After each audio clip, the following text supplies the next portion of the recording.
ஜனவரி மாதம் என்றாலே சிறப்பு தான். தை பிறந்தால் வழி பிறக்கும்னு சும்மாவா முன்னோர்கள் சொன்னாங்க. இந்த தை மாதத்திலே 4 விதமான பெயர்ச்சிகள் நடக்கிறது. ஒன்று, சூரியன் பெயர்ந்தார் தனுசிலிருந்து மகரத்துக்கு, that we will everyone know. அடுத்ததாக புதன் பெயர்கிறார் அதே மகரத்துக்கு. செவ்வாய் வக்ரமாகிறார் மிதுனத்துக்கு. இது இந்த கதெல்லாம் விடுங்க சார், வேற ஏதாவது நல்லது பேசுங்க சார். நல்லது பேசுறதா இருந்தா சுக்கிரன் உச்சமாகிறார் வருகின்ற ஜனவரி மாதம் 29ஆம் தேதி. அது என்ன வருகின்ற ஜனவரி? இந்த ஜனவரி 29ஆம் தேதி தான். வருகின்ற 29ஆம் தேதி சுக்கிர பகவான் உச்சமடைகிறார். சுக்கிரன் உச்சமடைந்தால் நம் வாழ்க்கை எப்படி இருக்கும்? உலகத்திலேயே ஆடம்பர பொருட்கள், ஒரு ஆடம்பர வாழ்க்கை, சுகம், காதல், சந்தோஷம், மகிழ்ச்சி, திருமண வாழ்க்கை, லவ், லஸ் அத்தனைக்கு இன்சார்ஜ் யாருன்னா சுக்கிரன் தான். அந்த சுக்கிரனே உச்சமடையும் பொழுது யாரெல்லாம் வசதி வாய்ப்போட, சார் நான் ஒரு ஆடி கார் வாங்கணும் சார், அதை சக்சஸ் பண்ணி தர கார் சுக்கிரன் தான். அந்த சுக்கிரன் உச்சமடைய போகிறார். யார் யாருக்கெல்லாம் எப்படி எப்படிலாம் இந்த சுக்கிரன் நன்மைகளை தரப்போகிறார் என்பதை ராசி ரீதியாக நாம் பார்க்கணும். உங்களுக்கு சுக்கிரன் யாரு? கதாநாயகன். உங்களுக்கு ராசிநாதன். ராசிநாதன் உச்சம் பெறும்போது என்ன ஆகும் அப்படின்னா, ஒரு ஒரு வேட்டு வரத நூல் ஒன்றில் படித்தேன். ஒரு கழுகு இருக்குமா, இந்த கழுகு என்ன செய்யுமா, உயர உயர பறந்து ஒரு கட்டத்தில் கழுகுக்கு வயசாயிடும். 45 வயசு ஆயிடுச்சுன்னா அதால் முன்போல் பறக்க முடியாது உயர உயர. அப்போ என்ன ஆகும், தன்னுடைய உடம்பில் இருக்க சட்டைகளை உதறிக்கொண்டு கழுகு திரும்பி வருதல் போலவே நீ என்னிடம் திரும்பி, அப்படிலாம் வரும் இந்த புனித நூல்கள் எல்லாம் சொல்லுவாங்க. அப்படி இந்த உடம்பில் இருக்கக்கூடிய தன்னை தானே புதுப்பித்துக் கொள்ளுதல், தான் உடம்பை தான் புதுப்பித்து கொண்டு திரும்ப ஒரு கம்பேக் கொடுக்கும் இந்த கழுகு. அந்த கம்பேக் வெறித்தனமாக இருக்கும். அந்த மாதிரி ரிஷபராசிக்காரர்கள் கம்பேக் பண்ண போறீங்க. ராசிநாதன் உச்சம் பெறுகிறார். ராசிநாதன் உச்சம் பெறும் பொழுது எதையும் முடிக்கின்ற ஒரு எண்ணம் உருவாகும். எதையும் முடிக்கின்ற ஒரு தன்னம்பிக்கை அதிகமாகும். அந்த தன்னம்பிக்கை கடைசி வரைக்கும் அந்த தன்னம்பிக்கை தான். இந்த அலெக்சாண்டர் த கிரேட் தான் நீங்க தான் அந்த அலெக்சாண்டர் த கிரேட். ஜெயிக்க போறீங்க. சிங்கத்தை அதன் கூண்டில் சென்று சந்திப்பவர் யார்? நீங்க தான்.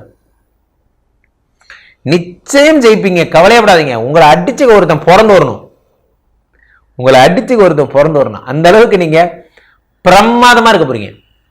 இந்த சுக்கிர பயிற்சிங்கிறது உங்களுக்கு எப்படிப்பட்ட யோகங்கள் எல்லாம் தரப்போகிறது என்றால், மாபெரும் யோகங்களை உங்களுக்கு தருகிறது. தன்னம்பிக்கையினுடைய உச்சமாக்குகிறது. தைரியம்தான் வாழ்க்கை, பயம்தான் மரணம். இதை திருப்பி திருப்பி எழுதிக்கிங்க. தைரியம்தான் வாழ்க்கை, பயம்தான் மரணம். நீங்க எவ்வளவுக்கு எவ்வளவு தைரியசாலியா இருக்கீங்களோ மரணமும் உங்க முன்னாடி வேற பயப்படும். தைரியசாலிகளுக்கானதுதான் இந்த உலகம். இந்த உலகம் படைக்கப்பட்டதே தைரியசாலிகளுக்காகத்தான். கோழைகளுக்கானது இந்த உலகம் அல்ல. கோழைன்னா யாரை சொல்றோம்? ஒரு சண்டை போட்டு தோத்து போறவன் கோழை கிடையாது. நம்ம மனசு கூட போடுற சண்டையில தோத்து போறான் பாருங்க, அவன் தான் கோழை. மனசு சொல்லுது உன்னால முடியாதுன்னு, நம்ம சொல்ற முடியும். பாக்குறியா? முடியும். மனசை ஜெயிங்க சார். ஒவ்வொரு நாள் உங்க மனசை ஜெயிங்க. அந்த எனர்ஜி காலங்காத்தால எந்திரிச்சோன்னா நல்லதை பாருங்க, நல்லதை பேசுங்க. நம்ம பிளே தமிழ்லயே எனக்கு ஒரு ஸ்பெஷல் உண்டு. காரணம் என்னன்னா, உங்களுக்கு நான் ஜோதிடம் மட்டும் சொல்லித்தரல, ஜோதிடத்தோடு சேர்ந்து நிறைய நல்ல விஷயங்கள் சொல்லித்தரேன். புரிஞ்சுக்கோங்க. நம்மளை டிஸ்ட்ராக்ட் பண்ற பழக்கங்கள் இருந்து விடுதலை கிடைக்கும். ரிஷபராசிக்காரங்கெல்லாம் சரக்கு விட்டுற போறீங்க. போயோ, நான் கூட என்னமோ நினைச்சு பார்க்க வந்தேன்.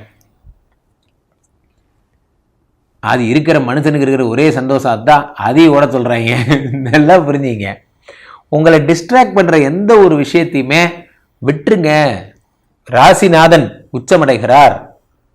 உடம்புக்குள்ள தெம்ப கொடுக்கிறார், தைரியத்தை கொடுக்கிறார், உத்வேகத்தை கொடுக்கிறார், முன்னேறும் எண்ணத்தை கொடுக்கிறார், முன்னேறியே ஆகணுங்கிற வெறியை கொடுக்கிறார். நீங்க முன்னேறி தான் ஆகணும், முன்னேறிடுவீங்க. அதே ராசிநாதன் தான் ஆறுக்குடையவனாகவும் இருக்கிறார். சுக்கிர பகவான் தான் ஆறுக்குடையவர். ஆறுக்குடையவர் ரண ருண ரோக சத்துருஸ்தானாதிபதி, வியாதி கடன் கஷ்டத்துக்கெல்லாம் அதிபதி. அவர் உச்சமடையும் பொழுது என்ன ஆகிறது? வியாதி கடன் கஷ்டமே இல்லாமல் விடும். எதிரிகளே இல்லாத நிலைமை. எதிரிகளை ஜெயிக்க 2 வழிகள் உண்டு. அதில் மிகச்சிறந்த வழி மன்னித்தல். ஓகே, உங்களுக்கு சொன்னதெல்லாம் போதும்னு நினைக்கிறேன். ஸோ ராசிநாதன் உச்சமாயிட்டார், ஆறுக்குடையவனும் உச்சமாயிட்டார். இந்த 6 கோடி உச்சமாகும் போது நிறைய பேருக்கு வேலை கிடைக்க போகுது. புதிய பணிகளில் சென்று அமரப்போகிறீர்கள். நிறைய நல்ல விஷயம் எல்லாம் நடக்க போகுது. சார் இந்த வேலை கிடைக்க போகுதுன்னு சொன்னோடனே எனக்கு ஒரு பெரிய விஷயமே என்னன்னா, இந்த வேலை கிடைக்க போகுது அப்படிங்கிறவன் யாருக்கு வேலை கிடைக்குதோ, எனக்கு ஒரு 1ஆம் நம்பர் எதிரி ஒருத்தர் இருந்தான். என்னுடைய 1ஆம் நம்பர் எதிரி யார் தெரியுமா? என் மாமா பையன் பிரகாஷ். ஸ்கூல்ல சேரும்போது கூட சார் எப்பயுமே ஃபர்ஸ்ட் ரேங்க் வாங்குற பையன் அவன் தான். எப்போ பார்த்தாலும் ஃபர்ஸ்ட் ரேங்க் வாங்குவான். எங்கள் ஃபேமிலிலேயே இவன் தான் நிறைய ஃபர்ஸ்ட் ரேங்க் வாங்குவான். அப்போ என்னை பார்த்து திட்டிக்கிட்டே இருப்பாங்க. எங்கள் அம்மா என்ன சொல்லுவாங்க, பத்தியா பிரகாஷை பத்தியா, இங்கே பாரு புள்ளன்னா அதுதான் புள்ள, 100க்கு 100 வாங்கிட்டு வந்துருக்கு, நீ எவ்வளோ வாங்கினேன்? நான் 75 வாங்கினேன். இப்படியே டெய்லி அடி வாங்குவேன். அவன் பார்த்தீங்கன்னா 1200க்கு அப்போல்லாம் 1200 தான், 1200க்கு 1190, 10 மார்க் தான் விட்டுருக்கான். முன்னெல்லாம் இவ்வளோ மார்க் போட மாட்டாங்க. நான் சொல்றது 20 வருஷத்துக்கு முன்னாடிலாம் சொல்லிச்சு விட்டுருவாங்க. 1100 பெரிய விஷயம். அதெல்லாம் பார்த்தா ஸ்டேட் ஃபர்ஸ்ட்லாம் வாங்கிட்டான். நான் என்னடான்னா 670. ஒரு சீட்டும் கிடைக்க போறதில்ல. எனிவே அப்போ நான் இப்படியே கஷ்டப்படுறேன். அப்போ ஒரு நாள் என்ன ஆயிடுச்சு, இந்த பிரகாஷுக்கு வேலை கிடைச்சிருச்சு சார். வேலை கிடைச்சி என்ன பண்ணா, இந்த மாதிரி எங்கள் வீட்டில் வந்து அம்மா நமஸ்காரம், எனக்கு வேலை கிடைச்சிருச்சு, இந்தியன் பேங்க்கில் வேலைக்கு போகிறேன். நான் அப்பயே பெரிய போஸ்டிங்கு, மாதம் 30,000 ரூபா சம்பளம், இது ஒரு மேனேஜர் லெவலில் பெரிய போஸ்டிங்.